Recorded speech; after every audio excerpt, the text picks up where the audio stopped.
describe your feelings? I am speechless because for me, for Julian, it is very special because we are the two players from 2005 who've been with the team, and for us, it seems like it's going back to 2005, and I'm just too happy and happy that the girls have given us an opportunity again to be part of the World Cup finals. And this knock of Harman, it won you the game, but in the context of Indian cricket, 9 p.m. prime time television, everybody watching this kind of breaks new barriers, isn't it? Yes, because it's important when the matches are televised to, showcase a very good brand of cricket because people now started following women's cricket. So it's important that we play the best cricket as women cricketers and put forward to the viewers to see and watch and continue to support women's cricket. That's how we attract more people to come and watch women's games. You have seen Harman from her start 2009 World Cup when she played that innings against Australia. 8 years. How do you define her? Because she has a lion's heart. How do you define her? Well, I think the transformation definitely has come after she playing the WBBL because that exposure has given her and Smriti, a lot of knowledge of interacting with the other players. Because as I mentioned in the last press meet that. Against Australia, it was they who were like giving us a lot of inputs about the players. So if there are more players who are part of these leagues where they exchange ideas and follow the routines of other players and being part of the meetings, then it will only help to improve the standard of women's cricket as well as it's very beneficial for youngsters and people and players from the Indian team. Is that the greatest knock you've ever seen? Sorry? Is that the greatest knock you've ever seen from Harmanpreet? Well, as a India player, definitely yes, because obviously we have even been part of watching Attabar to play that 178. But again, it's good to see someone playing from the Indian team, and especially at this stage, because it was important for us to come out with something like this kind of a performance to qualify for the finals, because it isn't easy to beat Australia, and it was an exceptional performance. And even in spite of putting up a total at one point, it seemed like they were catching up. But I guess the bowlers have also done very well, especially the fast bowlers who've given us that initial breakthroughs. Yesterday you said everything would need to go right for you to put your best foot forward. Did everything go right for you today? Well, ideally I would have wanted my openers to have more runs, but I think it's okay as long as the team looks very confident, inspired by the performance in the last two games, because I personally feel that this team has really changed the momentum of coming back into the games, because it's very important, as I mentioned earlier also, if you want to be the best side in the world, you need to know how to make comebacks after a defeat, and that's what the girls are. Today I can proudly say as a captain that this team has really made a comeback and posted a total that even in 50 overs we haven't really posted it, and all of them, whether the top order bat or the bowlers, everybody looked to be in sync.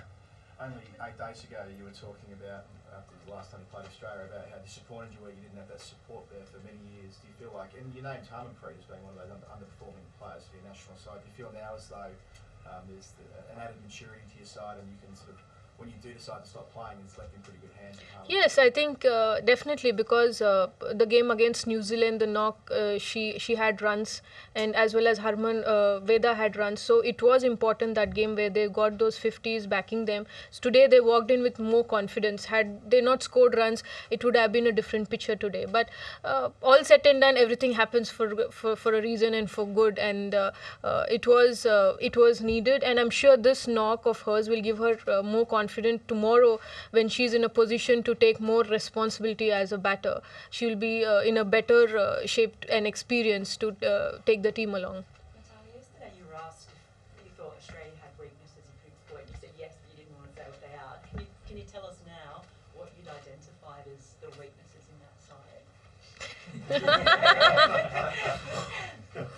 Well, one is that when you play against Australia, you need to be on par with them in terms of your mentally being strong, and you need to take those chances, because the more defensive you are, they start being more attacking, and it is always better to be attacking with them. And also the fact that we knew that it's important to get us that initial breakthrough, because the openers have always given them the start. So for us, it was important to get those 2 early wickets. Today, of course, the opener they lost very early in the innings, as well as Meg Lanning's wicket was the turning point, I think, because a huge runs are scored by the openers Meg Lanning and Perry. So once once they were 3 wickets down, then we knew that it's going to be very difficult for them to chase 280. How big was that wicket? And coming from a champion like Julan, who has raised her game in the second half of this World Cup? Well, usually, I mean, definitely she's Meg Lanning is a world-class player, no doubt about it, and I wouldn't take any credit from her. But when you're chasing 280, there's always pressure, always. I mean, no matter how big a player you are and how many runs you've scored, there is always a pressure of chasing a big total, and it is also imperative that the team will be depending more on the openers to give them a flying start, which they didn't get. So when she walked in, I definitely, as a player, I could understand that she was under immense pressure. So it was important to get her wicket in the early stages. And Julan's part in that, in terms of stepping up in the last few Well, she matches? has definitely worked on her bowling, because from the first game to the Sri Lanka game and the New Zealand game, she was getting better in the nets. So it's just a matter of time. You get a couple of good spells and you're back into that confidence mode. You were cautious about looking forward to Lords in the final. You're there now. How excited are you maybe playing in front of 26,000 people at the home of cricket? Well, I think as a team we are all very excited to be part of the World Cup finals. We knew that this tournament isn't going to be easy, but again, the way the girls have turned up at every situation when the team needed, whether it is the batters or bowlers. In fact, this fielding in patches have been exceptionally good today. So this win has definitely changed the scenario in terms of how the girls are going to look up to the World Cup finals. It definitely isn't going to be easy for England. But again, I would say, having beaten Australia, I'm sure the girls are on a high, but it will again boil down to how we perform on that day, because today has been our day, but we really have to again work on our planning and strategies for England, because England has also peaked after being defeated by us in the first game. They have really performed well throughout the tournament, the run up to the finals. So playing a host in their own country is going to be a challenge. But again, having said that, this unit is up for it. Slightly. Before the start of the tournament, you said that this was likely going to be your last 50 over tournament, and you were just kind of here to enjoy whether you won or lost. Are you slightly shocked by the fact that you guys have reached the final, given your thoughts at the beginning of the tournament? Well, I mentioned that this is going to be my last World Cup. Probably I wouldn't be playing the next World Cup, which is in 4 years' time. But I'll still play international cricket for a couple of more years.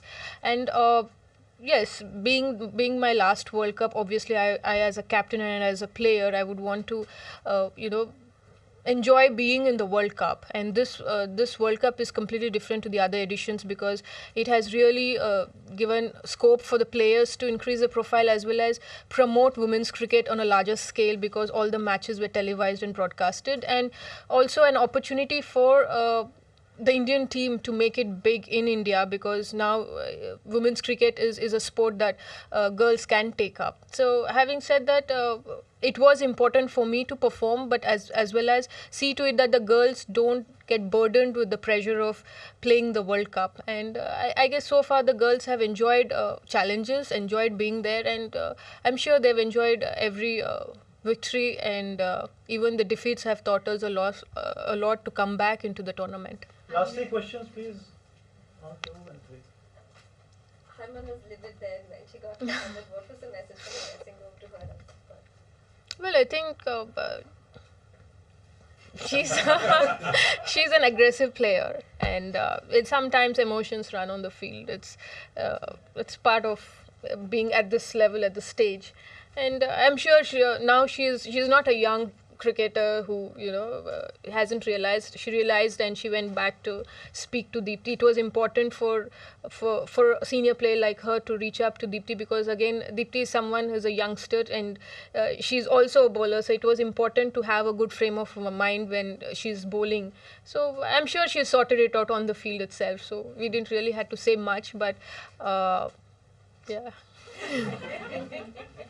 Mithali, just picking up on something you said before, during the tournament your Twitter followings have gone crazy, like 10, 20-fold followership, and just thinking about that in terms of what that platform on Sunday provides at Lords in front of a massive TV audience, do you really think that this is the turning point for women's cricket in India? And if you can get over the line against England at Lords on Sunday, do you think that this could be, talk about the potential of women's cricket in your country if you can pull this off?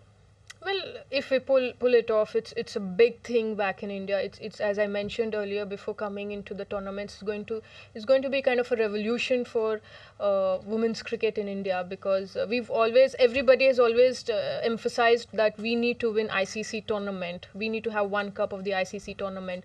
So this is the stage and this is the platform. Now that the team has done well till the run up till the finals, and everybody are glued to the television, I'm sure, on Sunday.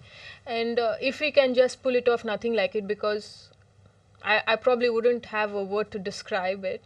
And it definitely will help the future of women's cricket. All the women cricketers back in India, whoever think of making it as a career, will always be thankful to this bunch of players for giving them that platform. Just touching on that slightly, Lords is obviously the home of cricket in this country. It's an iconic ground. What's it going to be like to play there in front of a sellout crowd? Well, I'm sure it's going to be a different experience to what I've faced in 2005. Back in 2005, it wasn't as big a base that it is now. It's a huge. I think in 2005, hardly anybody knew that India is qualified for the finals, because they were all too involved with men's cricket, and nobody really paid attention to the Indian women's team which reached the finals, and the match wasn't televised as well, so we couldn't really garner that much viewers at that point of time. But now,